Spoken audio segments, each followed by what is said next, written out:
Good morning, everyone. Welcome to today's hearing. Today we're going to embark on a new subject. We're going to hear opening statements in relation to the issue of smoke control systems. And I'm going to begin by inviting Mr. Adrian Williamson, Queen's Counsel, to address the panel on behalf of those of the bereaved survivors and residents whom he represents. So, Mr. Williamson, are you there? Yes, indeed, Mr. Chairman. Good morning. Good morning. Good to see you. Now, I take it you can see me and hear me well? Indeed, I can. And we can see you. So, would you like to make your opening statement? Thank you very much. Mr. Chairman, members of the panel, good morning. The smoke ventilation system, the SVS, is yet another story of incompetence and indifference on the part of the TMO and their advisors. The SVS has a long and checkered history dating from its initial construction of neglect and non-compliance, and this story is bookended by a serious fire in 2010 and the catastrophic fire of 2017. As the Observer rightly commented last Sunday, the 27th of June, in respect of the 2010 fire, quotes, "The smoke extraction system failed, causing inhalation injuries to a number of residents.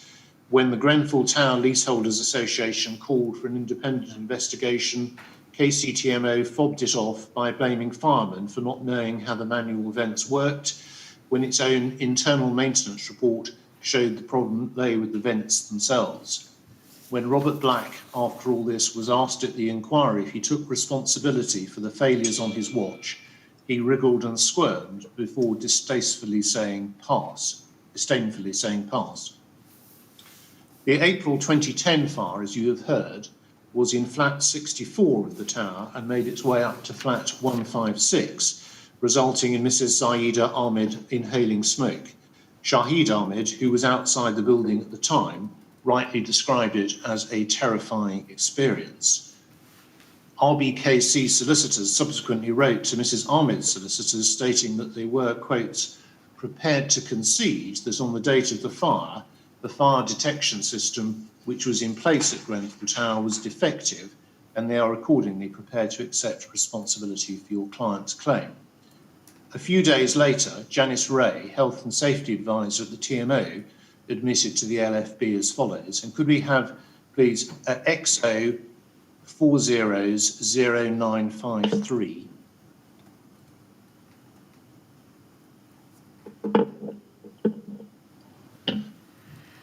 And you'll see there at paragraph 3 that Ms. Ray refers to a saga in effect whereby remedial work had been required, it had not been progressed, it had not been carried out on time, and it had not been carried out prior to the April 2010 fire.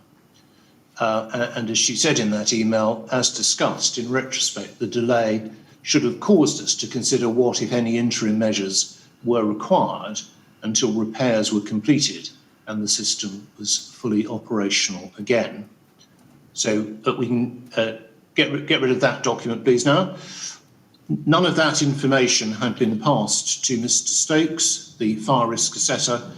It was a typical example of the TMO's laxness and mismanagement. Mr. Ahmed subsequently obtained the LFB report of attendance, which states that the AOV system did not contain the fire due to a fault in the system.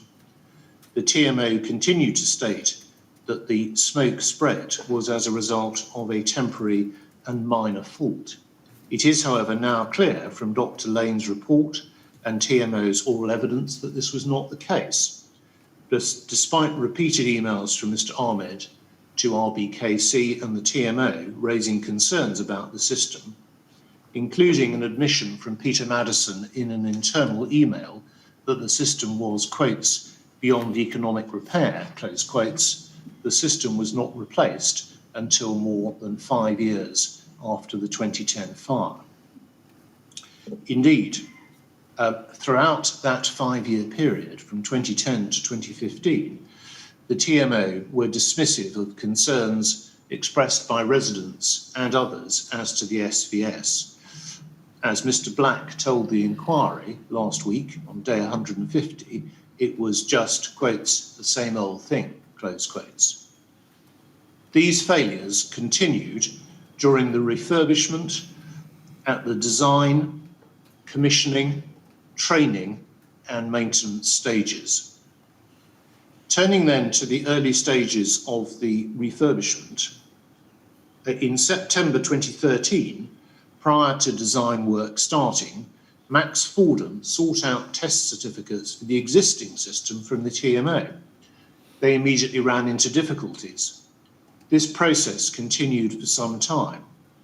Claire Williams confirmed there was a problem obtaining information on the system from the maintenance contractor RGE. It seems that the TMO did not hold this material. The company PSB were contacted as late as November 2013, i.e. after the concept stage, and even then only when it was belatedly identified that an engineering solution would be required. In the autumn of 2013, Mr. Soons of the architects sent to Building Control a description of the proposed upgrade to the smoke system exhaust. He rightly observed that, quotes, agreement on the smoke ventilation to the tower is the single biggest risk to the proposals, but we don't think it is reasonable to leave the existing system in place. In January of 2014, Max Fordham's Matt Cross-Smith chased the maintenance contractor for the SVS maintenance records. They, quotes, explained that as they did not believe that the system worked, they could not test it, and therefore it had not been maintained for a considerable period of time. The report Mr. Cross-Smith obtained from RGE contained basic errors. He received no answers to his questions. RGE had paid little attention to the upkeep of this system, which was critical for safety and which was in a state of neglect following the combined inattention of the TMO and their maintenance contractors. It is apparent that the situation remained unsatisfactory throughout 2014 and that the team working on the refurbishment was struggling to get on top of the AOB issues. At a meeting with the LFB, the Fire Brigade, in March 2014, it was reported, and if we could go to Max 404353 at page 7, please.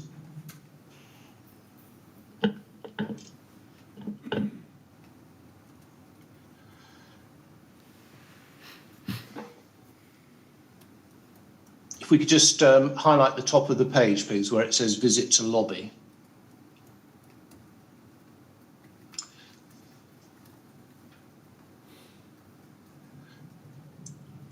So we see there that there's a reference to a visit to the lobby on floor 5, that the existing system was what situation was not working, vents open and closed, and a note that Matthew Ramsey of LFB was very unhappy with the fact that the dampers did not appear to be functional. There was a risk of a 4-week enforcement notice. This was urgent, and it was suggested that RBKC's archives were worth trying for details of the existing smoke vent system. And that document well illustrates the lack of information which the TMO had, and also the lack of maintenance of the existing system. So if we could put away that document now and go to LFB 400068 at page 3.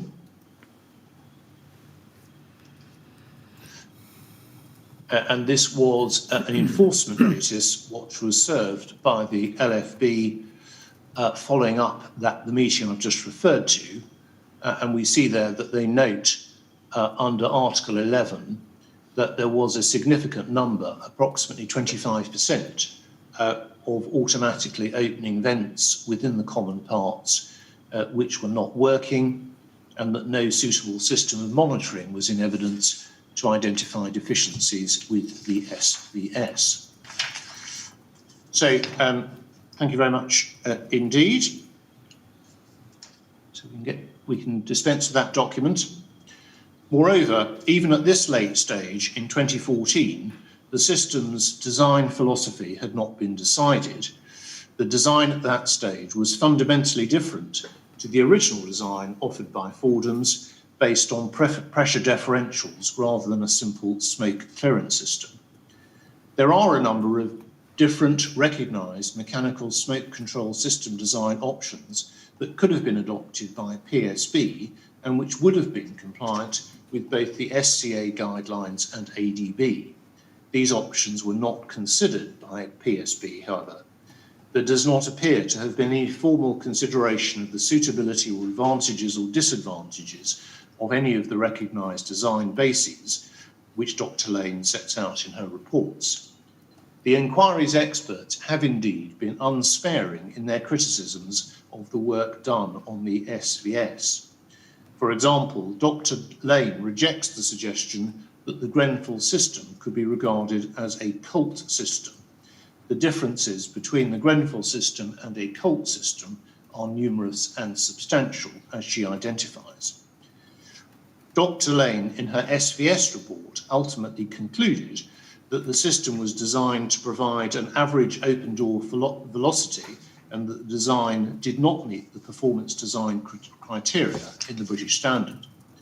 Ms. Menzies is of a similar view that the design proposal did not fully comply with the standard, namely that only one of the performance criteria of the standard was incorporated into the design proposal.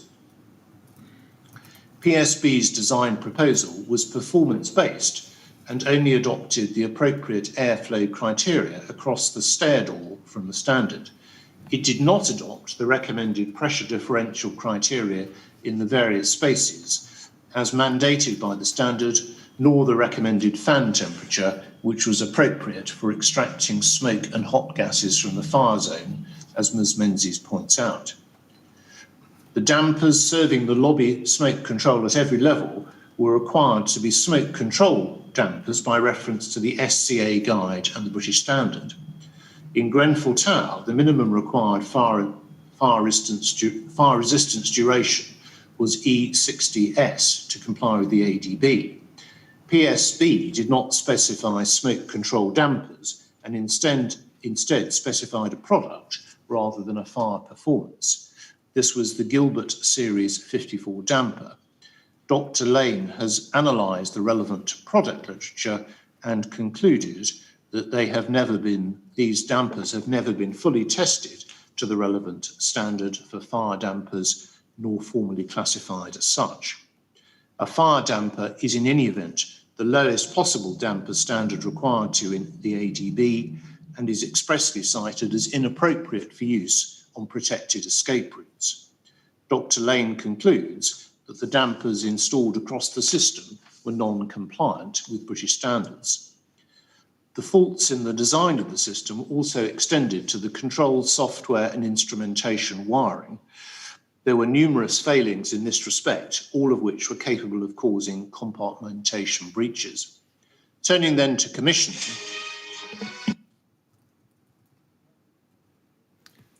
Mr. Williams, I'm sorry, we've lost the sound for the moment. You haven't done anything at your end to cause that, have you? How's that, sir? Yes, now we can hear you again. Thank you. Could you go back? I'm sorry about that. Must have been a technical hitch. We lost a couple of sentences. I was just about to talk about commissioning. Yes. Yes. Turning then to commissioning, Ms. Menzies is also highly critical of the approach taken by building control to the commissioning of the system, pointing out that neither Mr. Hanson nor Mr. Hoban accepted the commissioning certificate for the renovated SVS. Neither, she says, was there any indication that further commissioning of the amended smoke control system was undertaken. Building control took a characteristically hands-off attitude. As Ms. Menzies puts it, there was on their part, quotes, a failure not to require further commissioning and not to have witnessed a further demonstration. Ultimately, Ms Menzies' view is that a completion certificate for the refurbishment works should not have been issued by building control. Dr Lane is also highly critical of the commissioning work undertaken. PSB adopted a short form approach to commissioning and failed to adopt the comprehensive 15 tests recommended by the SCA Guide of 2015. Instead, they were satisfied with 3 performance criteria only. This is all the more concerning when one considers that Mr Mahoney of PSB had not analysed the performance of the original system as described in CP3 of 1971. Furthermore, the original system did not have any performance records that the designer could use to ensure that the renovation was performing to at least the same standard as required by the building regulations. Only 3 performance parameters were chosen, and these parameters were not sufficiently tested. Dr Lane also quotes, "found no evidence of any designer specifying fire resistance or smoke leakage performance for the lobby dampers." This raised obvious safety concerns about the ability of the system to maintain compartmentation and restrain smoke movement from one part of the tower to another. The PSB commissioning documents and technical submissions make no reference to the overall commissioning scope. Neither throughout the document is there any reference of the need to assess the performance of the system over a range of reasonably foreseeable scenarios that should have formed the basis of the design. These fundamental omissions are symptomatic of wide-ranging systemic design and commissioning failures. There is also no evidence that appropriate training was provided to representatives either of the TMO for maintenance purposes or the LFB as to how to use the system in the event of a fire. This is despite the fact that the standards maintain that the responsible person ensures that the appropriate training is given before accepting the system. Maintenance of the new system was equally inadequate. Just a week before the fire, on 6 June 2017, JS Wright notified PSC that they had received a defect notice from Wrighton that the AOVs were not opening up and requested an appointment to be arranged to attend to resolve matter. JSW clearly regarded this as urgent since they sent follow-up emails over the next 2 days. Richard Thornley, on behalf of Whit & Son, emailed JSW on 8th June 2017 as follows, and if we could go to PSB 400479, please.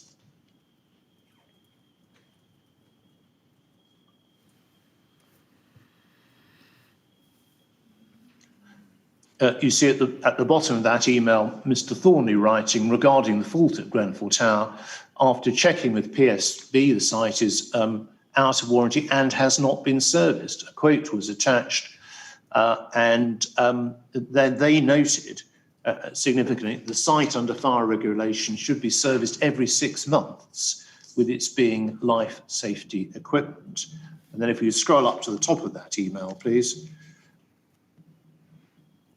We see that JSW responded on the 12th of June, just a couple of days before the fire, and asking for a quote to be provided. Thank you. If we could, that's enough from that email, please.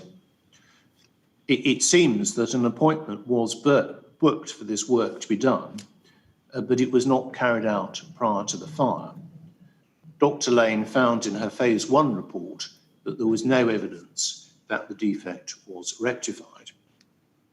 It is likely that all the failures that I have highlighted and which are set out in detail in the expert evidence contributed to the system not functioning on the night of 14th June 2017. On that night, the Aboud family in flat 92 on the 12th floor barely managed to escape. They only made it through the lift lobby area and down the stairs with the determined assistance of LFB control room officer Peter Duddy, who guided them all the way down. Poignantly, he told them just before 3 a.m., quotes, "You've got to go. be brave, and try to get through that smoke. Good luck. Just run. So that concludes the oral submissions on behalf of Team 2, and we're very grateful for the opportunity we have been afforded to make those submissions. Thank you very much. Good. Well, thank you very much indeed, Mr. Williamson. I'm now going to invite Ms. Stephanie Barwise, Queen's Counsel, to make an opening statement on behalf of those of the bereaved survivors and residents whom she represents. So, Ms. Barwise, are you there? I am indeed, sir. Oh, good morning. Good morning. Good to see you. We can see and hear you clearly. I hope you can see and hear me clearly. Yes, indeed, sir. Good. Well, thank you very much. Well, then, would you like to make an opening statement on behalf of your clients? Certainly. And good morning to Ms. Istefan and to Mr. Akpor also. You have our written submissions, which I don't propose to repeat, but rather to focus on three broad points. First, PSB's approach to this inquiry, including its recent change in position on the nature of the design of the smoke control system. Second, principal design flaws. And finally, PSB's defence of its system as set out in its opening. Starting with PSB's approach to the inquiry, PSB submissions begin by acknowledging that yet further submissions from yet more corporate core participants who do not accept responsibility for failings are unwelcome. We agree. PSB goes on to warn the inquiry that fairness demands that it have a reasonable opportunity to challenge Dr. Lane's evidence. We agree again, but submit that PSB has not availed itself of the opportunity to challenge Dr. Lane, which it has thus far been afforded. PSB was alerted by Appendix J of Dr. Lane's Phase 1 report back in April 2018 to some of the principal flaws in the design of its system and to the fact that it had not functioned as intended since dampers other than those on the fire floor had remained open during the fire. Importantly, Dr. Lane alerted PSB to two specific points. First, the system as designed was not a pressure differential system as defined by ADB 2 and BSEN 12101 Part 6, and was therefore a bespoke system. Second, that as the performance criteria of the system were not defined, she was unable to confirm that the system complied with the functional requirements of the building regulations. That was throwing down a gauntlet to PSB to justify its system.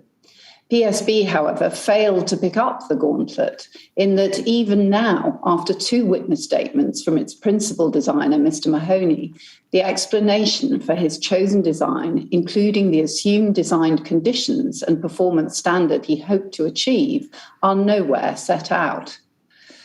PSB has therefore had since April 2018 to explain the basis of its design and yet has failed to do so. The suggestions now made in PSB's Module 3 smoke control opening submissions are no more than creative afterthought, which is not, as yet at least, supported by an expert, despite the suggestion PSB may seek to apply for one. It is unclear why PSB, a member of the WIT UK group, if genuinely seeking to participate in the inquiry, would not have taken expert advice on its system between April 2018 and now, given the serious flaws Lane identified in it in her April 2018 report.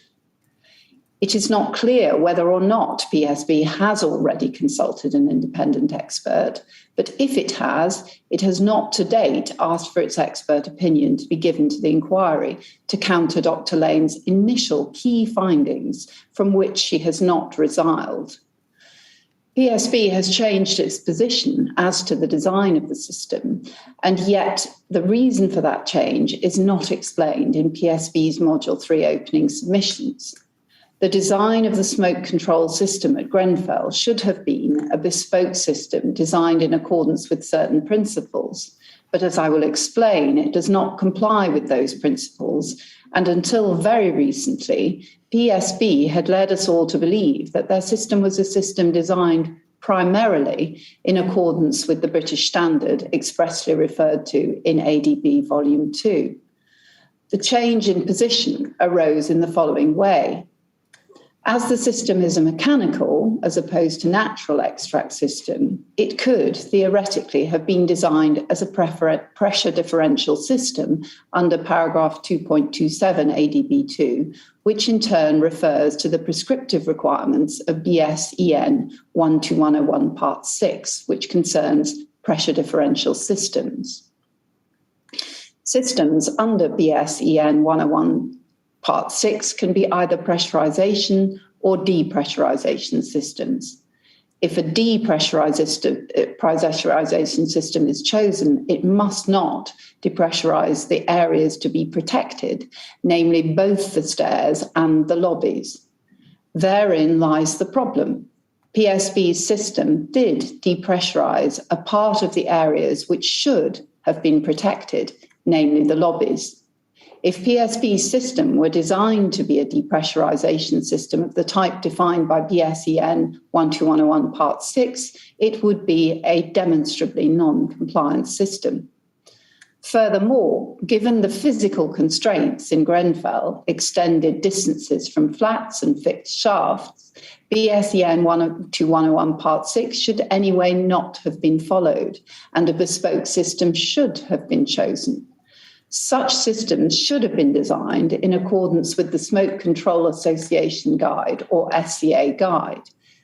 PSB now claims, by Mr. Mahoney's second statement and its Module 3 smoke control opening submissions, that its system was indeed a bespoke system and was not designed to comply with BS 12101 Part 6, albeit 2 performance criteria were selected from that standard. Importantly, however, Mr. Mahoney does not claim that the system was designed in accordance with the SCA guide, and Dr. Lane says it was not.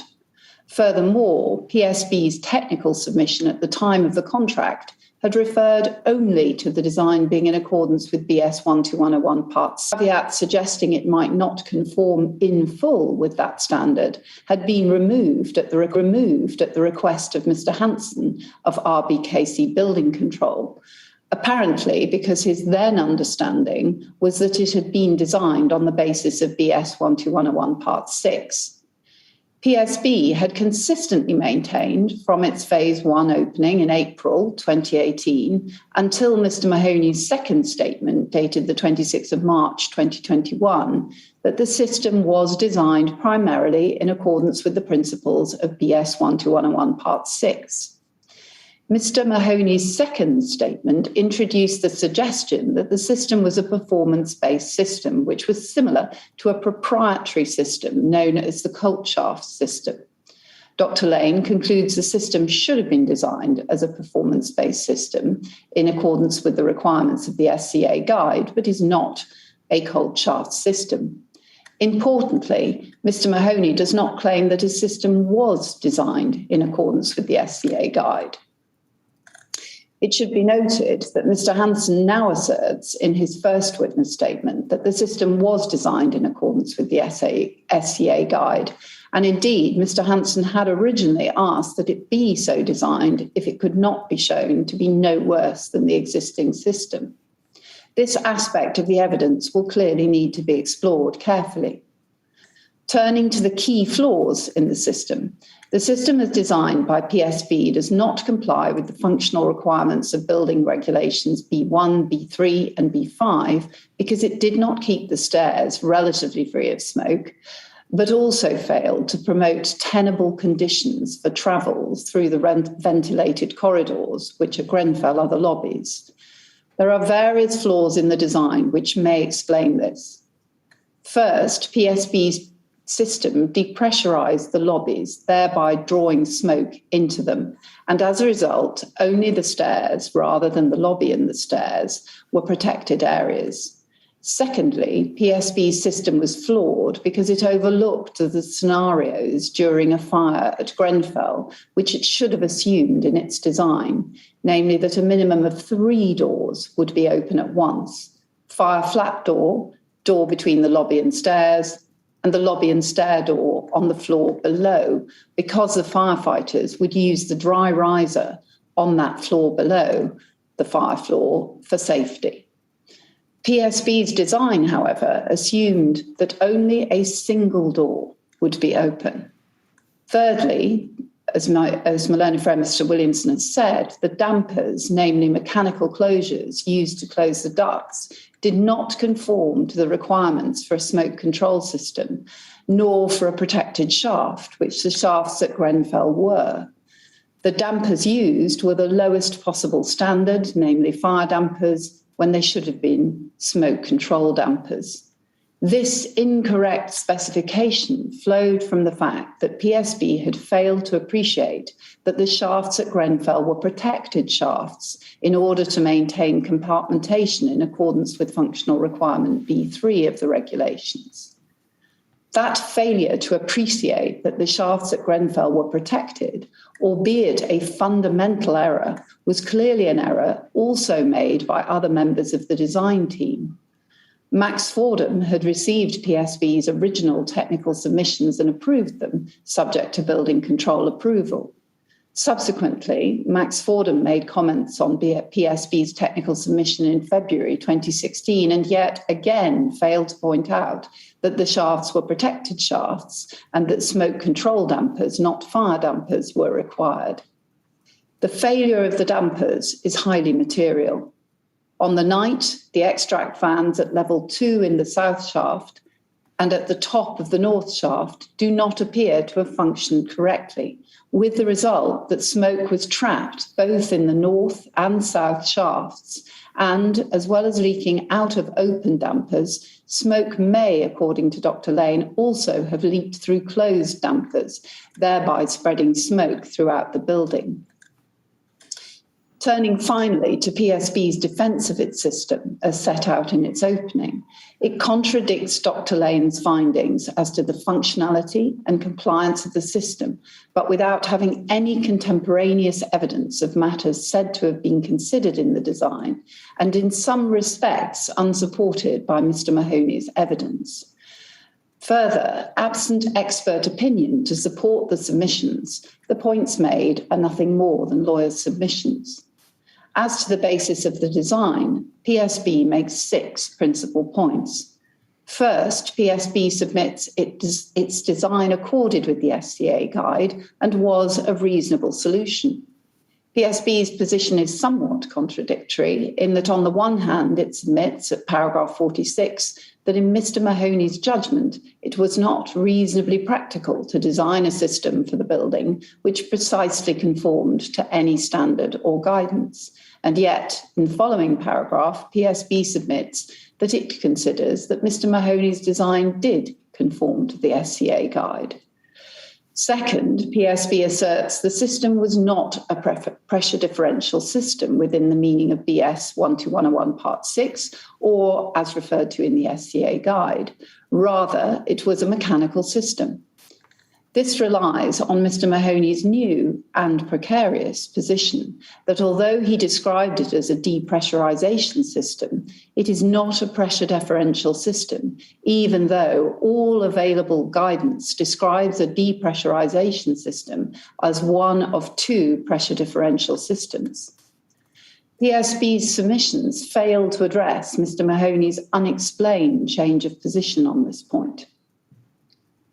Third, PSB claims the decision to focus on protecting the stairs, not the lobbies, was reasonable in reliance on the SCA guide and the LGA guide.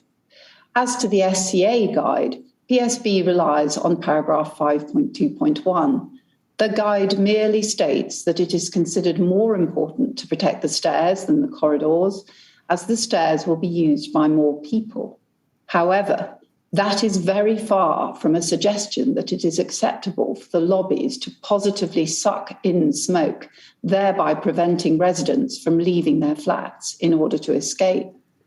As the inquiry is acutely aware, and the new members of the panel will wish to be aware, many residents on the night opened their doors and immediately shut them due to thick smoke which prevented their escape.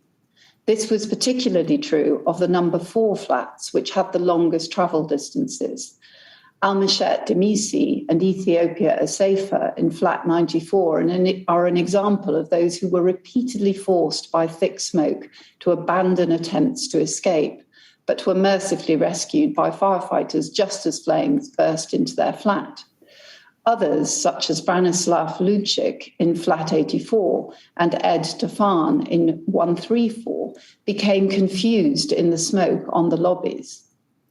As to PSB's reliance on the LGA guide, that guide's intended readership is, as is clear from paragraph 4.2 of the guide, designed for various housing providers, enforcers, and fire risk assessors, often dealing with old systems which have not been recently refurbished, and as such cannot be said to equate to good practice for designers of smoke control systems. In any event, and importantly, Mr. Mahoney does not, even in his second witness statement, claim to have referred to or relied upon the LGA guide. Fourthly, there is apparently a dispute as to whether the escape distances from certain of the flats were extended to a distance which required to be compensated for by enhanced ventilation, namely over 10 metres. Dr. Lane, in her ventilation report, has measured the longest distance at 10.5 metres, but this may possibly be a hangover from her original Phase 1 report, which was corrected by her Phase 1 correction report to 10.3 metres. For the transcript, the diagram showing how Dr. Lane calculates the 10.3 metres in her correction report is figure 15.5 at BLAS 5037, page 25. PSB refers to the BRE report produced for the Metropolitan Police, not the inquiry, which records the distance from the number 4 flats as 9.3 metres. However, unlike Dr. Lane's report, there is no supporting diagram to show how the measurement was made. In any event, if PSB had wished to take issue with Dr. Lane's travel distances, they could have done so after the issue of her first report in April 2018, when the 10.5 metres was recorded, or at latest after the issue of her corrections report in mid-November 2018, which gave the lower measurement of 9.3 metres. In other words, this point could and should have been raised by PSB some 2.5 years ago. That the point is raised now by submissions indicates a desire to defend rather than to cooperate. Fifth, PSB claims that the 2 principal performance criteria selected for its system were a minimum air velocity of 2 metres per second across the open door to the stair to protect the stair when that door was open, and a maximum door opening force of 100 newtons achieved by limiting the pressure differential between the lobby and the stairs to minus 25 pascals. Both the 2 metres per second velocity and requirement for a maximum door opening force of 100 newtons derive from BS 12101 Part 6, as Mr. Mahoney had asserted in his first statement. However, PSB is now at pains to find other possible derivations for these 2 principal performance criteria, noting that the 2 metres per second velocity and the minus 25 Pascal requirement are the same as those in the LABC registered colt shaft system. This is irrelevant, as Mahoney accepts that the system at Grenfell was not a colt shaft system. Further, PSB relies on BRE's report entitled Smoke Ventilation of Common Access Areas of Flats, which notes that the non-fire performance for depressurizing the corridor could, subject to considering fire events, be defined as those in BS 5888 Part 4, which gave a velocity of 2 metres per second at the open door. But as PSB notes, that was simply the precursor of BSEN 1201 Part 6, and therefore this does not assist PSB in establishing a wider basis for the acceptability of 2 metres per second, and also, by definition, relates to a pressure differential system, which PSB now claims its system is not. Furthermore, The argument overlooks Dr. Lane's fundamental point that the SCA guide requires that in order to determine what the performance criteria should be, the designer must consider the design conditions, namely open and closed doors, under which those criteria must be met. Sixth, PSB relies on Mahoney having built some robustness into the system by adding 50% to the volumetric flow rate, an uplift which, as PSB acknowledges, also derives from BS 12101 Part 6. PSB asserts a further margin of comfort was added by the fans being specified to produce a higher extract rate than required, and the rate was 5.6 metres cubed per second. PSB asserts at paragraph 80 of its opening that Mahoney considered at the time that this slack built into the system meant that even if an extra door were open, the system could still cope.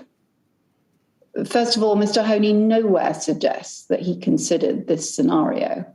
The second, in any event, even had he done so, the system still failed to address the design condition which he should have assumed at Grenfell, namely that 3, not 2, doors were open. As a concluding remark, we note that PSB relies on the approval of building control and of Max Fordham as somehow justifying its design. The fact that other professionals may also have been at fault in failing to appreciate obvious deficiencies in the system is, of course, no defence to PSB. Unless I can assist further, sir, those are my submissions. And thank you. Well, thank you very much indeed. That's very helpful. Now, next I'm going to invite Mr. Lee Bennett to make an opening statement on behalf of PSB. So, Mr. Bennett, are you there?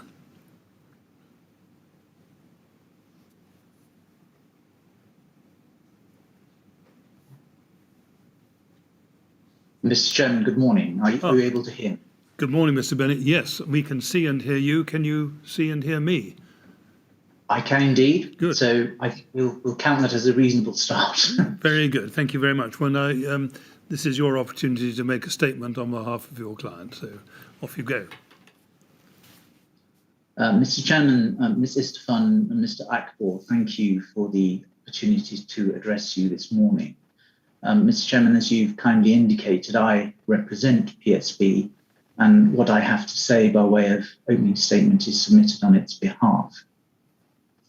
I'm grateful to my own friend, Ms. Stephanie Barwise, Queen's Counsel, for setting out much of what he set out in our written opening, which I know you have. Before I do say anything further, it's right that PSB should want to say that all those concerned with the refurbishment project at the company, past and present, are acutely conscious of the lost and the devastated lives because of the fire at the tower. It is, as Ms. Barwise foreshadowed, appreciated that yet further submissions from yet more companies which do not accept failings or admit that they fell short are unwelcome. However, counterintuitive as it might seem, it is, we submit, important for your work that core participants are afforded a reasonable opportunity to challenge the evidence provided to the inquiry where they do not agree with it. That way, there is at least the potential for the work of the inquiry to be robust and correct. If I can be blunt, Mr. Chairman, I think we all share the legitimate interest in your work being correct and getting it right. And I hope I will be forgiven, therefore, for setting out my stall on behalf of my client, because I hope we can all nod in agreement that that must be the right approach. And it's certainly in that spirit that I make this opening statement on behalf of PSB. Mr. Chairman, I do need to say something on the inquiry procedure so that the wider community listening to these proceedings is able to understand the context of my submissions. Expert reports on smoke control have been disclosed to core participants only very recently, Disclosure was completed on the 9th of June 2021. The reports of Ms Menzies and Dr Lane comprise 765 pages of detailed expert evidence. I'm not looking for sympathy, but this chronology does place PSB and its witnesses, from whom the inquiry wishes to hear, in a difficult position, with exceptionally short time to consider that material. Evidently, from the written and oral submissions that the inquiry has received, some core participants are wedded entirely to the assessment provided by Dr Lane, and their submissions are, in effect, an articulation of the content of Dr Lane's report. Now, PSB continues to review the detail of those reports, but to be clear, PSB does not accept the assessment made by Dr Lane and will look to challenge it.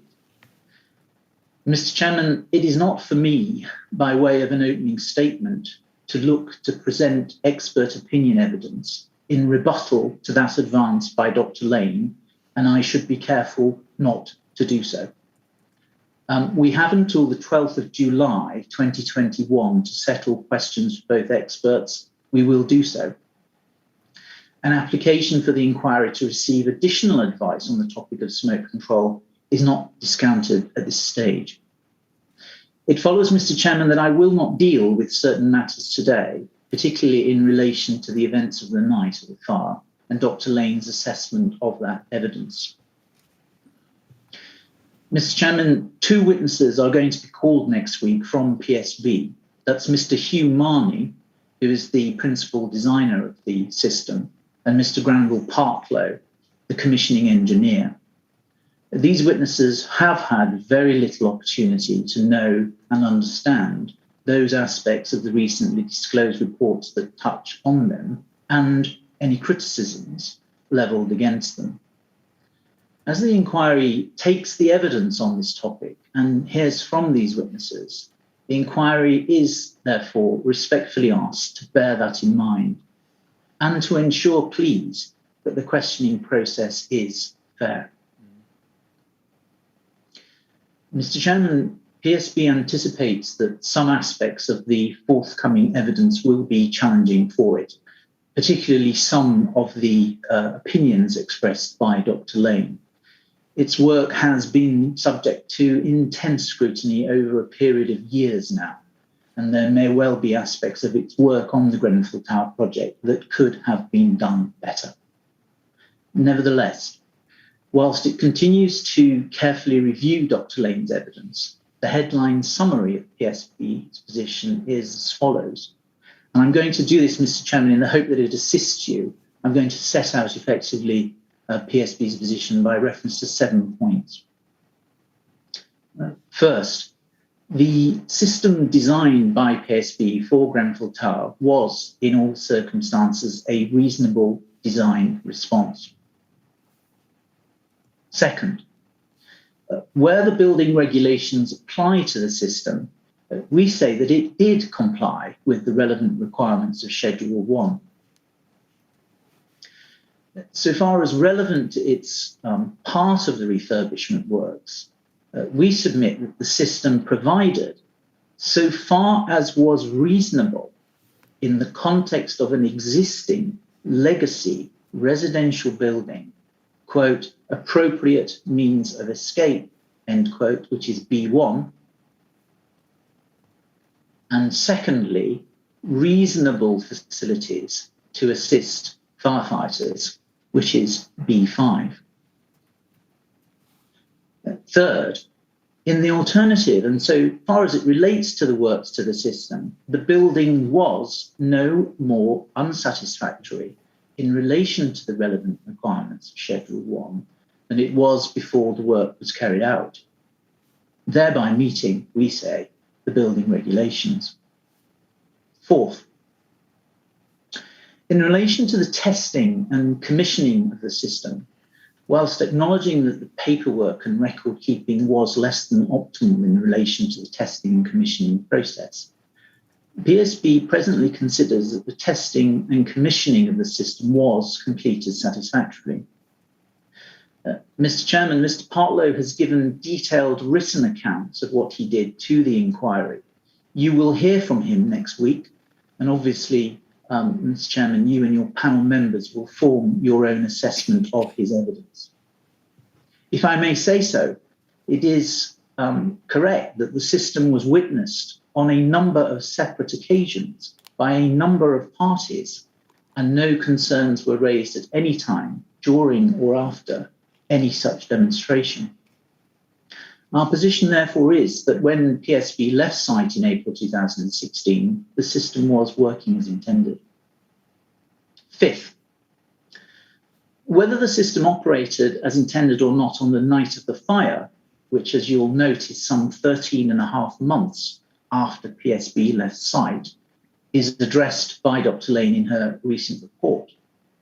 Now, prior to the receipt of that report, PSB had considered this matter carefully, and PSB is confident that a complete and objective view of all the evidence ought to result in the conclusion that the system did operate on the night of the fire, at least during the period when the circumstances remained within the designed for conditions.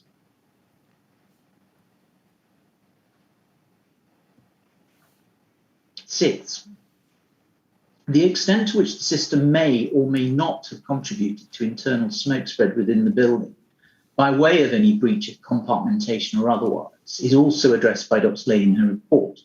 Again, prior to receiving that report, PSB had considered the evidence and presently sees no basis upon which to reasonably draw any conclusion that the system caused or materially contributed to a breach of compartmentation within the building when the circumstances remained within the designed for conditions.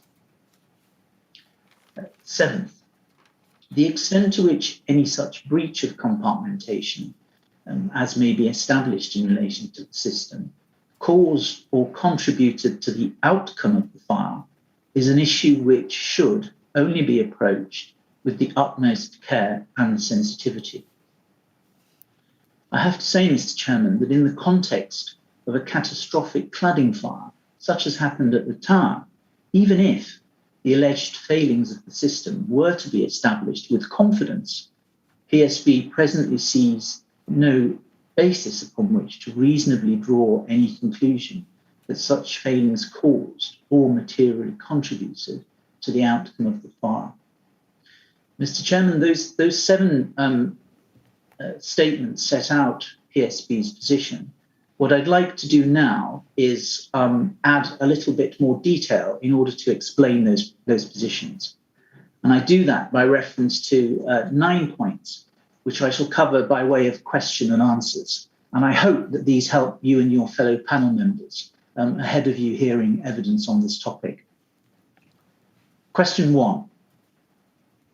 Where do smoke control systems fit in as an active protection measure? It's essential to remember that a smoke control system is but one part of the passive and active protection measures that are required to ensure adequate fire safety. Within a building, the smoke control provisions include compartment walls, external wall system, flat entrance doors, fire stopping services, stairway doors, stairway enclosures, and a smoke control system. Now, adequate protection is only ensured if these measures contribute as required. In the helpful words of Ms. Menzies, quote, "The circle of mutually supportive measures must be complete," end quote. Maintaining compartmentation within a tall residential building is the fundamental principle on which adequate fire safety is ensured. The failure of some of the above passive measures can have a significantly greater impact than others, not least because active measures, such as a smoke control system, depend on those passive measures to deliver the conditions under which smoke is expected to arise so that it can reasonably be managed. So, Mr. Chairman, any assessment of a smoke control system and evidence pertaining to it should only be undertaken in circumstances where evidence relating to the other mutually supportive measures is retained firmly in the mind. And Mr. Chairman, if I may, that's a task that I would certainly urge upon you and your fellow panel members. Question 2, what is expected of smoke control systems? We covered a lot of this ground in phase 1, but if I may, it's important that I underline it again. It's equally important, we say, that when taking evidence to remember the proper and legitimate design bases for these systems. These are, first, fires do not normally start in 2 different places in a building at the same time, and there is a low probability that a fire will spread beyond the flat fire origin. Second, the assumed design fire is a fire starting in a single location and being contained within a single compartment. Smoke control systems are therefore only intended to address the effects of a fire on one floor and to deal with smoke from a single compartment fire. No more. Consequently, the system in the tower was intended to operate on one floor only. The system could not have prevented smoking fires on multiple floors impacting lobbies and the common stair on multiple levels. Whilst this is directly acknowledged by those making opening statement, it is not adequately reflected in the actual submissions made by some. Therefore, an important function of the panel in hearing the evidence will be to keep the evidence in perspective and to measure it against the universally accepted limitations of such systems. Third question, what were the particular constraints in respect of the system works at the tower? As you've already heard, PSB was engaged late in the construction journey. Neither Exova as fire engineer or Max Fordham as part of the design team resolved the smoke control requirements before the refurbishment works were tendered. There was an old and likely inoperative smoke control system, which I know you've heard an awful lot about now, so I'm not going to repeat it, in respect of which the London Fire Brigade served a deficiency notice. BSR Team 2 suggest in their written submissions that by virtue of PSB's late instruction, PSB was presented with a fait accompli, at which point the smoke control system renovation was reduced to the lowest common denominator of not making the building worse. Mr. Chairman, there can be little doubt that the timings on this project were pressured. However, that is not necessarily unusual in the context of this form of sub-sub contracting work. Nevertheless, Mr. Mahoney's intention was, aligned with other members of the design team, to still improve the existing system significantly. There are, however, particular acute constraints presented by the tower, which we say had a considerable impact on the approach that could be taken to the design of the system. Mr. Chairman, I hope you forgive me for setting these out, but these are going to be important things to bear in mind as you hear the evidence. Firstly, PSB was required to use the existing smoke extract inlet shafts on floors 4 to 23. It was required that those shafts be extended down to the lower levels of the tower, such as a complete smoke control system encompassing all floors of the building could be required. They were the requirements to which PSB had to work. Now, the dimensions of the existing shafts are particularly small, 0.96 square meters. That's well below the 1.5 square meter benchmark for an ADB natural shaft. Obviously, all the existing apertures in the smoke shafts also had to be used, and critically, the tower was to remain occupied throughout any works. Fourth question, what were the regulatory requirements in respect of the system at Grenfell Tower? And Mr. Chairman, we've provided a detailed written opening, and paragraphs 29 to 36 detail this for you.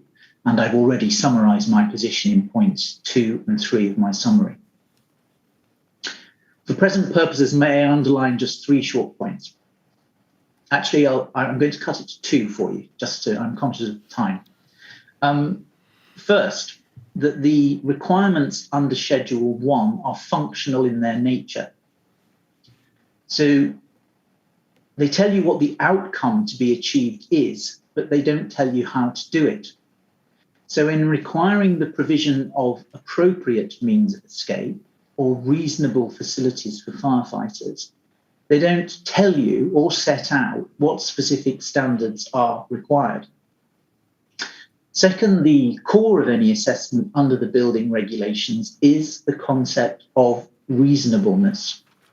Mr. Chairman, if I make one plea, it is really here that I rely on you and your fellow panel members to bring a real sense of reasonableness to your assessment under the building regulations of the works that my client PSB undertook, because that is absolutely essential to any assessment of compliance under the building regulations. Now, how PSB looked to meet those functional requirements is my fifth question. And again, we have set this out in detail in writing.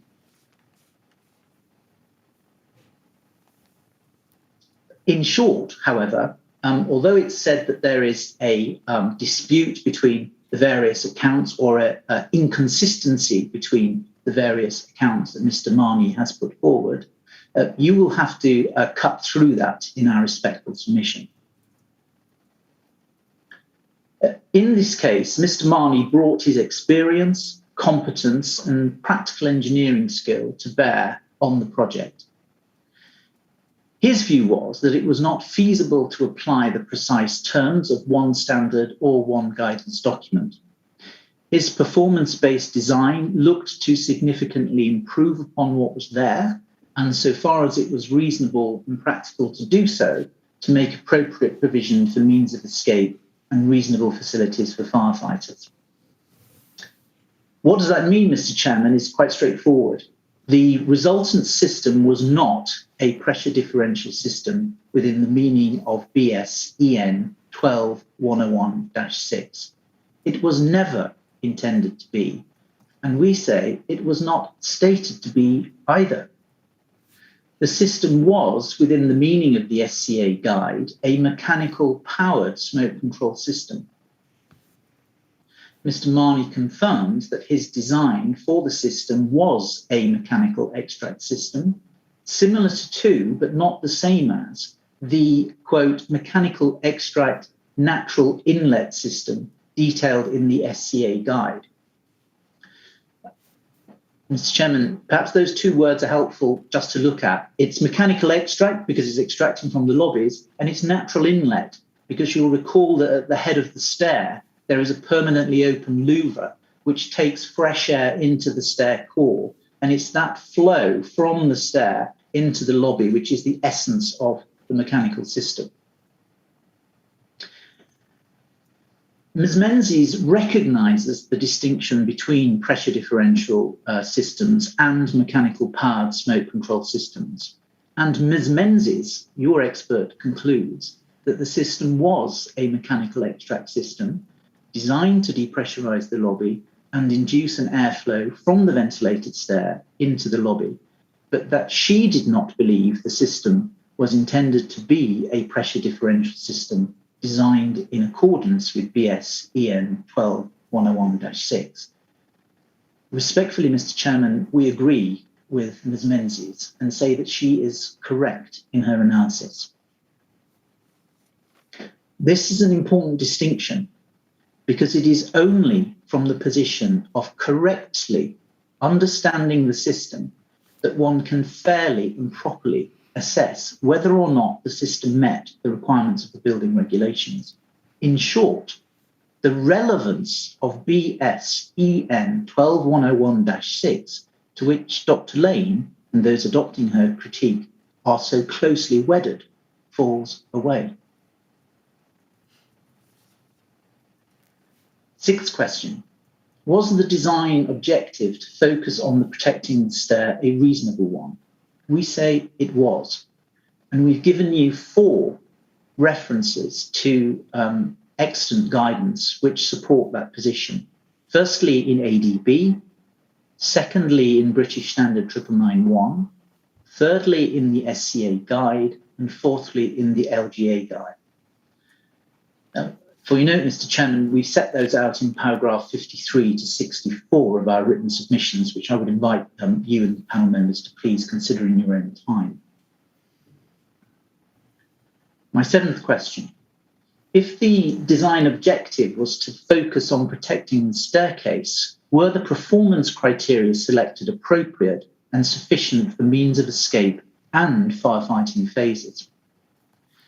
There were two performance criteria in the design: a minimum air velocity of 2.0 meters per second across the stair door to protect the staircase, and secondly, a maximum door opening force for closed escape route doors of 100 newtons. And that force was achieved by limiting the pressure differential between the lobby and the stair to 25 pascals.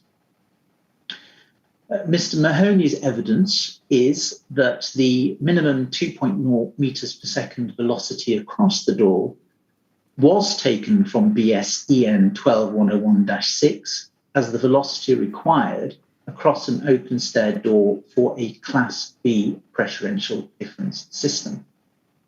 Mr. Mahoney considered this to be appropriate, not because his design was a Class B pressure differential system, but because the outcome in that system of that velocity was the same in his system as it was in that system. Mr. Mahoney also says that he knew from experience that 2.0 velocity through an open door is the airflow that's required to enable smoke to be kept out of the stair. My learned friend, Miss Barwise, has far more eloquently than I could probably do set out the other elements of his design, namely that he then specified the fans which provided considerable uplift to the volumetric extract rate. And perhaps if I just highlight a couple of figures here, to achieve 2.0 meters per second, the volumetric extract rate required was 3.2 cubic meters per second. Mr. Marnie added 50% on top of that to give an extract rate of 4.8 cubic meters per second. Another margin of comfort was added because the fan specification increased that further to 5.6 cubic meters per second. We submit that that gives considerable robustness to this system as designed by Mr. Marnie. On any view, we submit, this was a significant improvement on the extract rate of the existing system, which was calculated by Max Fordham at between 1.1 and 1.2 cubic meters per second.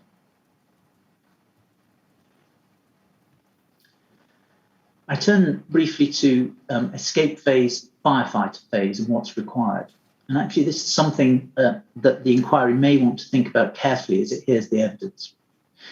In the means of escape phase, the scenario that a smoke control system is required to meet is straightforward. The bar is not set high. However, it's less clear what is required of a smoke control system during the firefighting phase in a residential building such as the tower. This is because of the guidance in paragraph 17.14 of the ADB, which, in respect of a residential building, results in the position whereby the means of escape measures would generally be adequate for firefighting access. So what does that mean? Well, the SCA guide notes that there is often confusion regarding firefighting stairs in residential buildings. But, and this is the important point, there is no requirement for a dedicated firefighting lobby, and the more onerous ventilation recommendations for a firefighting lobby do not apply. That's made plain in the report of Ms. Menzies and accepted and adopted in the BSR Team 2 written submissions at paragraph section 25. It follows that a designer may do the bare minimum because the normal lobby ventilation for means of escape will generally be adequate. However, Mr. Marnie did not do the bare minimum he looked to do better by specifying for the system a volume extract rate associated with a velocity flow rate of at least 2 meters per second through the open stair door in the circumstances as set out in his technical submission. Eighth question, would the system make lobby conditions unacceptably worse by drawing smoke from a fire flat? Dr. Lane suggests Mr. Marnie's design presented some unique hazard because it ran the risk of drawing smoke from the fire flat into the lobby during firefighter operations when both the stair and the fire flat door was opened when a window in the flat is also open. Dr. Lane criticises PSB's design for not considering how the loss of the pressure differential might affect the tenability of the lobby space in circumstances where the pressure difference between the stair and the lobby will reduce as both spaces are directly connected to the outside. We've set out our response to this in paragraphs 86 to 98 of our opening. In short, that which Dr. Lane identifies is actually not a unique hazard. During the firefighting operation, the system will extract smoke from the lobby at full capacity, as the pressure differential between the lobby and the stair would necessarily be lost. Smoke will pass into the common lobby once the fire flat door is opened, but this is part of the system's design condition. It categorically is not a design oversight. The system will, so far as it reasonably can, operate to control the smoke during that phase. Mr. Chairman, this is acknowledged and accepted by Ms. Menzies, who explains that the open door allows smoke to pass into the common lobby during the firefighting phase. But critically, and if I may respectfully say so, most importantly, Ms. Menzies further says that it is recognised that at this time, the only smoke control system likely to deter smoke from passing into the stair through the open stair door is a full pressurization systems. Other systems, Ms. Menzies says, will only be able to reduce or minimize the amount of smoke entering the stair. A full pressurization system was simply not reasonably practical in the context of the tower. My ninth question. Did the system meet the functional requirements as designed and as installed? As you can appreciate, my answer to this is very short. Yes, it did. And if I may, Mr. Chairman, just give you the reference for the relevant paragraphs in Ms. Menzies' report. It's paragraph 25, 26, 220, and 221.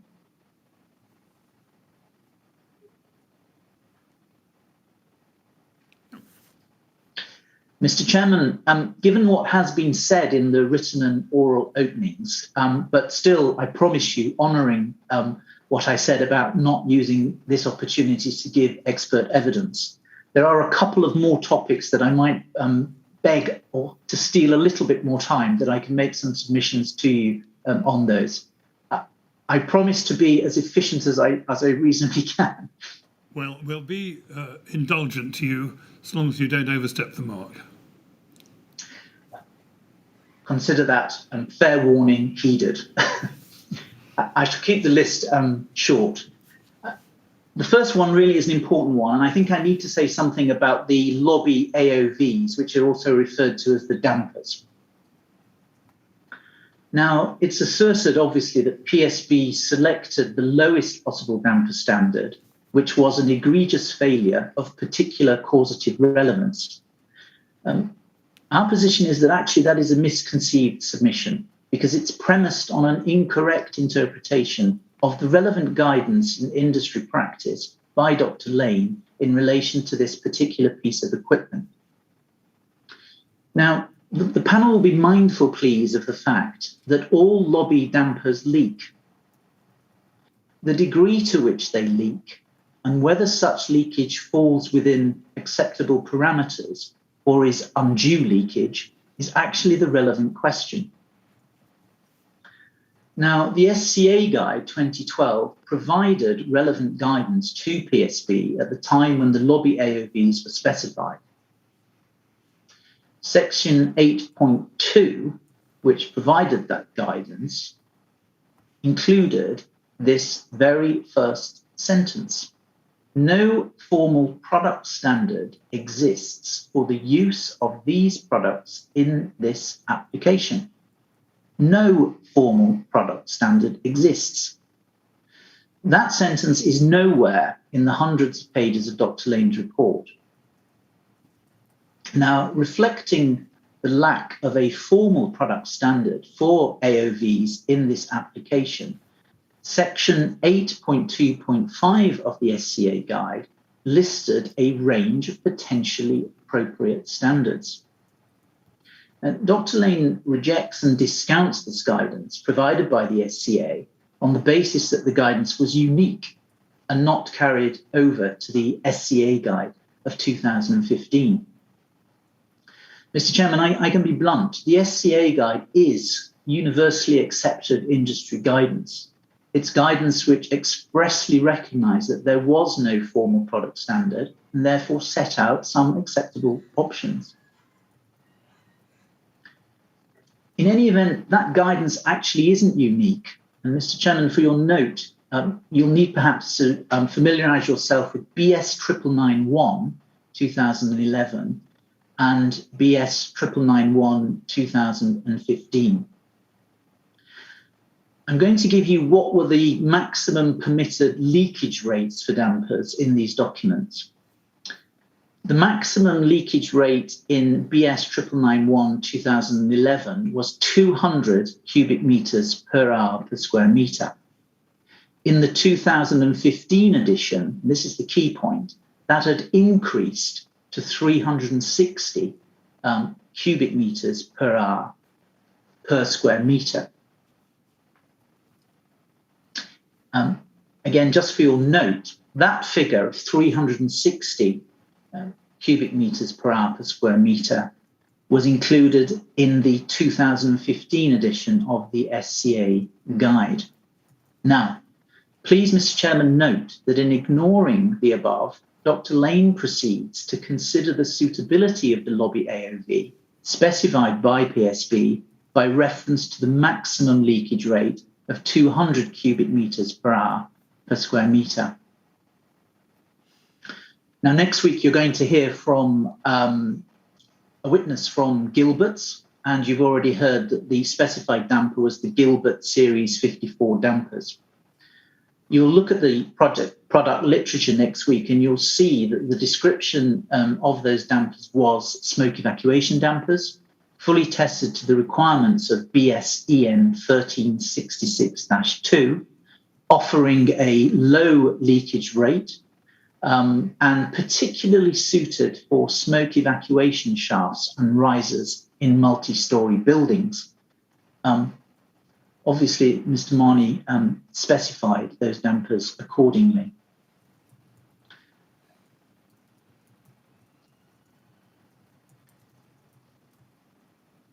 Bearing in mind the warning you gave me, Mr. Chairman, I'm going to get to the point. Yeah, I think so, because you've had nearly 10 minutes over time. I know, but please just bear with me. Let me get to the point. Dr. Lane has looked at the test data for the Gilbert's 54 dampers and produced a calculated volume flow rate graph. Now, the damper's fire test leakage rate was less than 200 cubic metres per hour for the significant majority of the first hour of the test. And Dr. Lane's view is this, that the cumulative leakage of this damper was in fact lower than that, with a constant leakage of 200 cubic metres per hour per square metre. Now, we recognise that the test was not in accordance with BS EN 1366-2, and it's certainly not part of my instructions to diminish the importance of testing at all. However, my point is this. The fact that the cumulative smoke leakage from that damper was found to be less than 200 cubic metres per hour per square metre in the test must be clearly relevant when the inquiry is asked to consider whether in fact there was likely to be any undue leakage from closed lobby AOVs of this kind installed in the tower. And I haven't even referred you back to the increased permitted limit of 360 by 2015.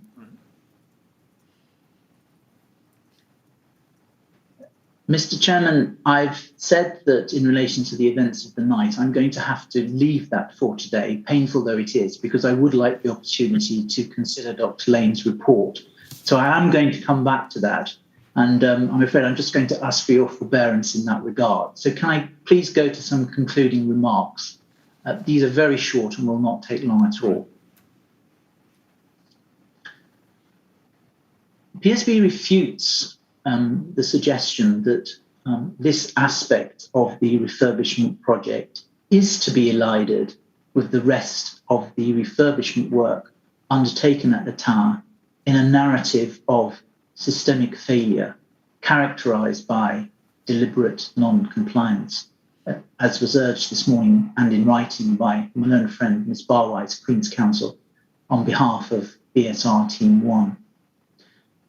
Such a submission is, we suggest, inherently undermined by the fact that the inquiry already has before it the report of Ms Menzies, who, far from deliberate non-compliance, finds that the PSB design satisfied the relevant aspects of requirements B1 and B5 of the building regulations.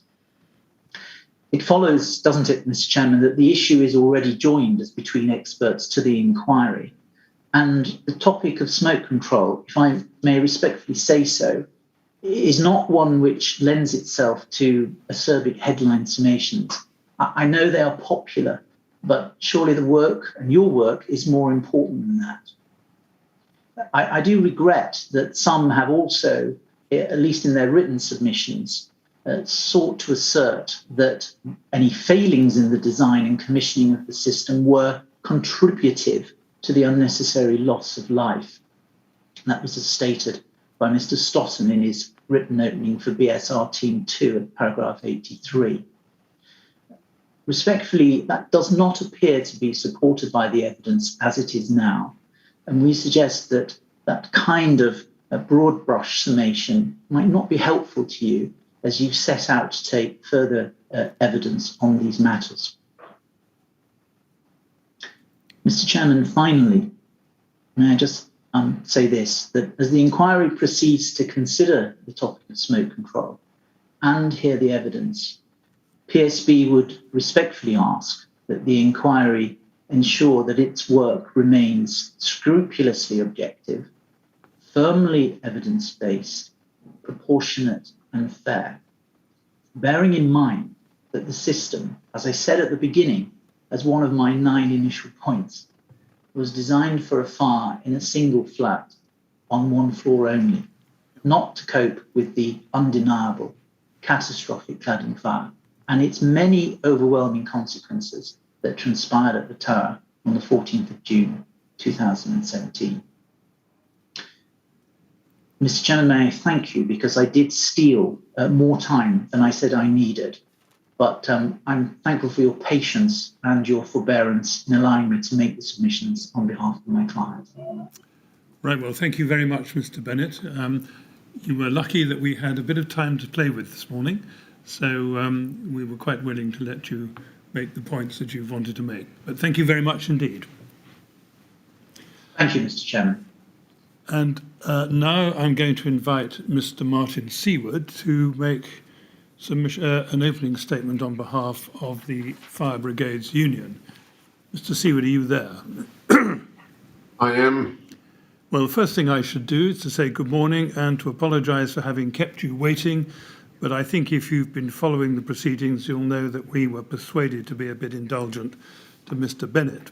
But there it is. Anyway, now is your opportunity to make your opening statement, and we look forward to hearing from you. Thank you.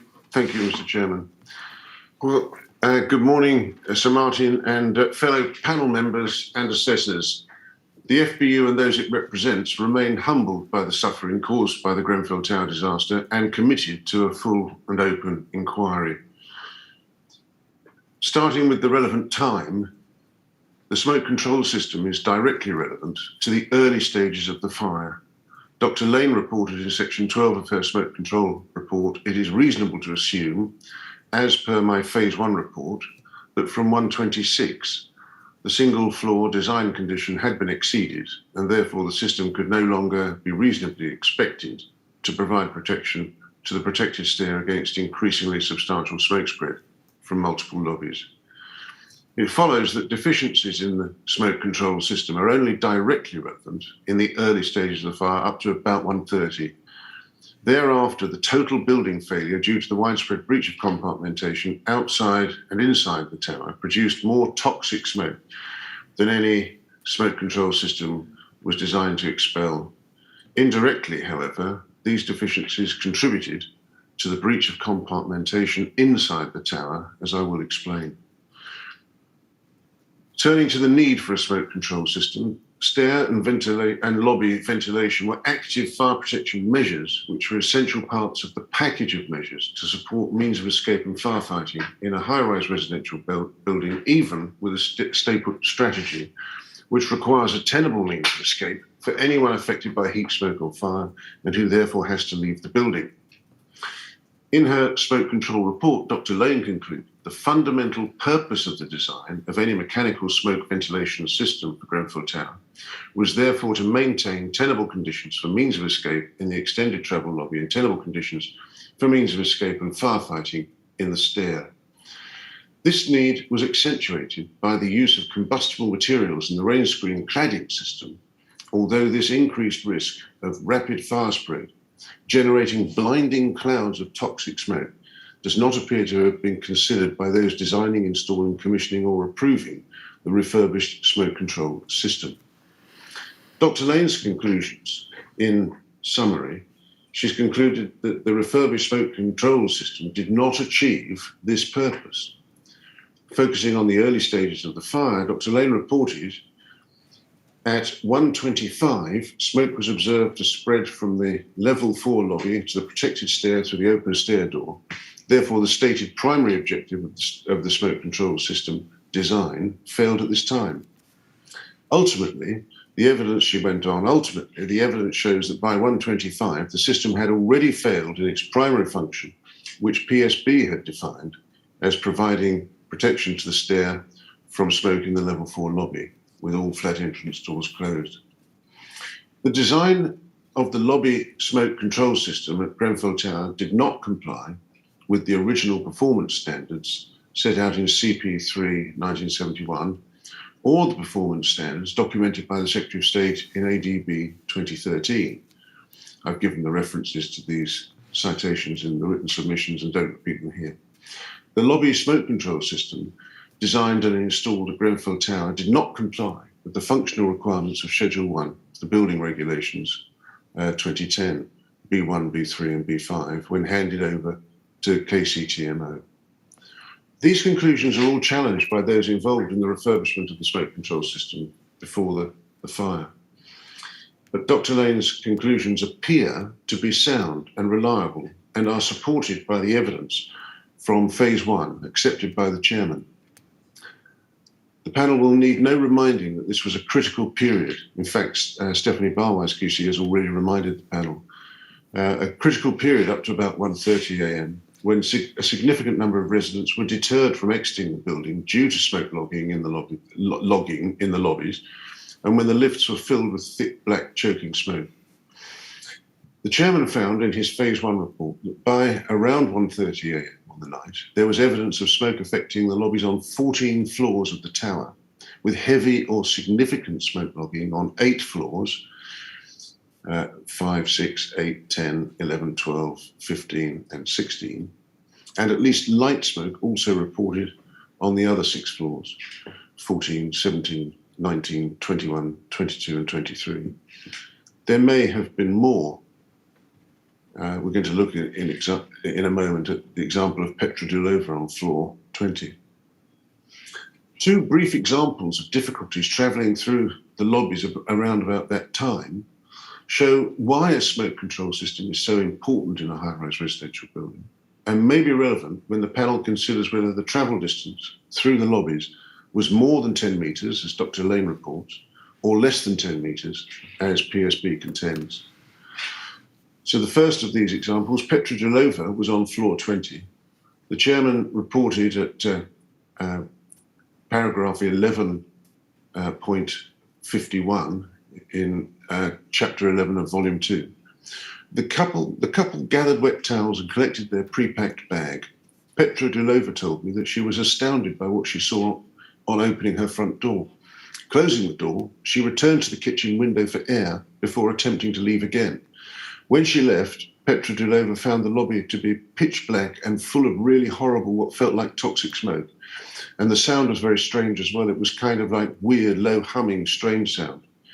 Using her hands, Petra Delova felt her way to the stair door. At one point, she encountered the locked cupboards opposite the lifts, which she mistook for that door.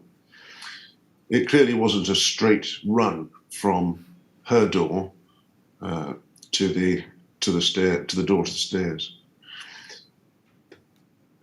Edward Defan, the second example, he was on floor 16, and I won't go into detail, but the chairman reported at paragraph 11.81 that he also struggled to find the stairway door. The smoke-clogged state of the lobbies at this time, shortly before 1:30, demonstrate that the smoke control system did not perform as intended on the night, even before it was overcome by total building failure. This evidence substantiates the conclusions of Dr. Lane referenced above. The contribution of the smoke control system, or the deficiencies in the smoke control system refurbishment, to the breach of compartmentation. As to the south shaft of the smoke control system, smoke was observed leaking through closed dampers into the lobbies on levels 6, 20 and 23 in the early stages of the fire, prior to 1:33. Suggesting that the stack effect was enabling smoke to spread up the south shaft at this time, providing further evidence that the level 2 extract system was not operating as intended.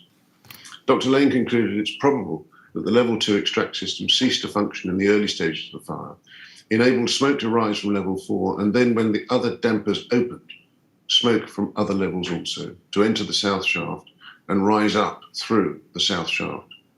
She considers the poor performance of the south shaft in the early stages of the fire most likely enhanced the flow of smoke from the south shaft through the dampers into the upper lobbies of the tower.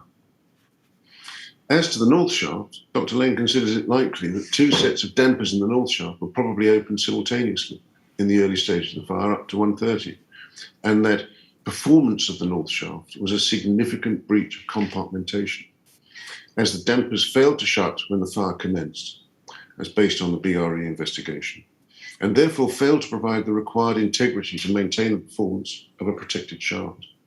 The failure of the north shaft constitutes an overall failure to comply with functional requirement B3, B3 open brackets, 3 close brackets, because as a result, the compartmentation to each lobby at Grenfell Tower from the floor of fire origin to the top of the building was not provided. Dr. Lane has concluded that damper leakage and smoke control system performance issues contributed to conditions in the lobbies of Grenfell Tower.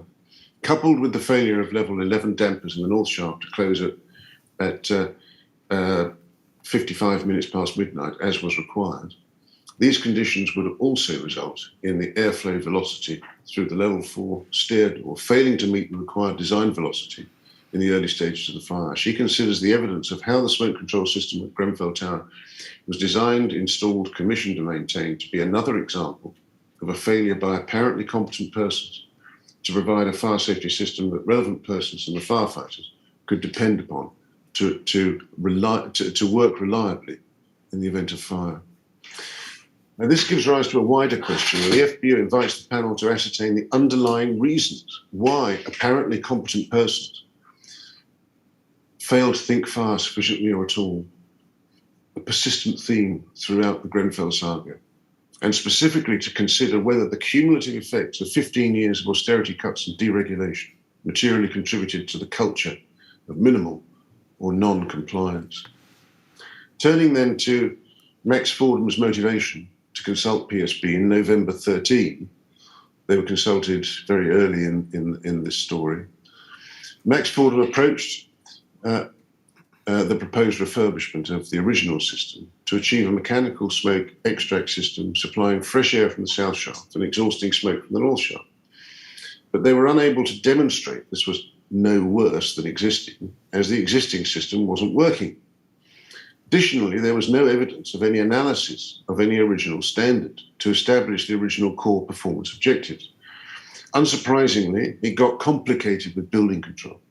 And according to Matt Cross-Smith of Max Fordham therefore got in touch with PSB. Accordingly, the FBU asks whether the motivation to consult PSB was to get the refurbishment past building control, rather than aiming for fire safety. If so, this is further evidence of the minimum compliance culture so prevalent in the refurbishment of the tower, and yet another contractor's misplaced dependency on building control approval.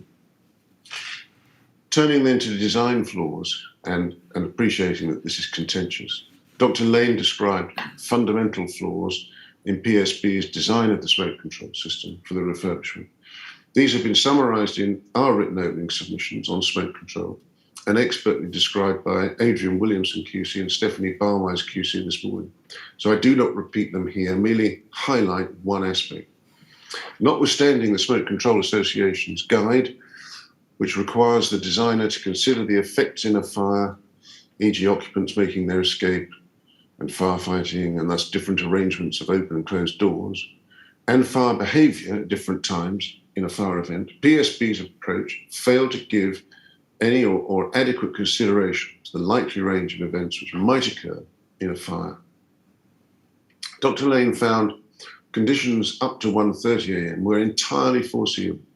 She said, I do not consider the fire conditions affecting the level 4 lobby before 1:30, nor the escape activity or firefighting activity during that time period to be anything other than reasonable and entirely foreseeable. She also said, the failure of the smoke control system as it was designed was caused by the entirely expected condition of more than one door being open to the level 4 lobby when the firefighters were fighting the fire in flat 16. Notwithstanding it was entirely expected, this eventuality should have been, but was not catered for in PSB's design of the smoke control system installed at Grenfell Tower in the course of the refurbishment. The inquiry will doubtless consider whether, and if so, how Mr. Marnie took into account that the normal and expected firefighting procedure in a high-rise residential building required multiple doors to be propped open in order to lay 2 jets, one for the BA team fighting fire in the fire flat and one for the BA backup team, and so as a minimum to run a jet from the dry riser outlet on the floor below the fire flat up to the fire flat, thereby propping open at least 3 doors. The door from the lobby to the stairs on the floor below, the door from the stairs to the lobby on the fire floor, and the fire flat entrance door. The FBU submits that firefighters cannot properly be blamed for any fire spread by firefighting or smoke spread by firefighting in the early stages of the fire, which should have been but was not allowed for in the design of the refurbished smoke control system. As to using the controls, in your Phase 1 report, Mr. Chairman, at Volume 2, paragraphs 14.6 to 14.8, you noted that soon after 2 a.m. on the night of the fire, Station Manager Walton and Watch Manager Dowden had approached the smoke control panel on the wall in the ground floor lobby, that Station Manager Walton remembered previously attending a demonstration of the controls and asked Watch Manager Dowden to see if it was working. The Chairman further noted that Watch Manager Dowden chose not to actuate the manual override and told Station Manager Walton that the smoke control system was not working. As a result of this exchange, Station Manager Walton decided that the LFB could not rely on any of the systems in the building. Dr. Lane's conclusion in her smoke control report show that Watch Manager Dowden's assessment was correct. Additionally, she considered the instructions provided to the fire service, including the demonstration which Station Manager Walton had earlier attended, were wholly inadequate to allow attending firefighters to understand the full complexity of the system. And I've given the reference in the written submissions. The FBU submits that in these circumstances, no blame attaches to the firefighters for deciding not to try to take control of the system at this or any earlier stage of the fire. The refurbishing companies complain of inadequate time to prepare. They complain they've only recently seen Dr. Lane's smoke control report, thereby placing their witnesses in difficulty. The FBU has no sympathy for these complaints. 4 years have passed since the tragedy, and their witnesses have had access to their lawyers throughout that period. By contrast, and out of a sense of civic duty, firefighters and control room staff went into the witness box in phase 1 without sight of any expert reports, without any discussion about the evidence with their lawyers, and without any undertaking given by the Attorney General. Turning now to the conclusions that we seek to make at this stage. In light of Dr. Lane's smoke control report, the FBU invites the inquiry to conclude that firefighting activities were entirely as expected in the early stages of the fire and should have been allowed for in the design of the smoke control system, but were not. That the failings in design, commissioning, installation and maintenance of the smoke control system materially contributed to the total failure of compartmentation inside the tower. And together with the failures of the other active and passive fire protection systems inside the tower, dry, not wet riser, fire doors, many not self-closing or fire resisting, fire control switch not operable so the lifts could not be used for firefighting or evacuation, covered and unclear floor numbering in the stairs and lobbies, and the emergency lighting not working properly, made the work of the firefighters much more difficult, we would say impossible. Thank you for this opportunity, Mr. Chairman. That concludes our oral submissions. Well, thank you very much, Mr. Seward. That concludes the oral opening statements in relation to smoke control system. So we shall rise at that stage and resume tomorrow at 10 o'clock when we shall hear the first witness on this particular topic. So 10 o'clock tomorrow, please. Thank you very much.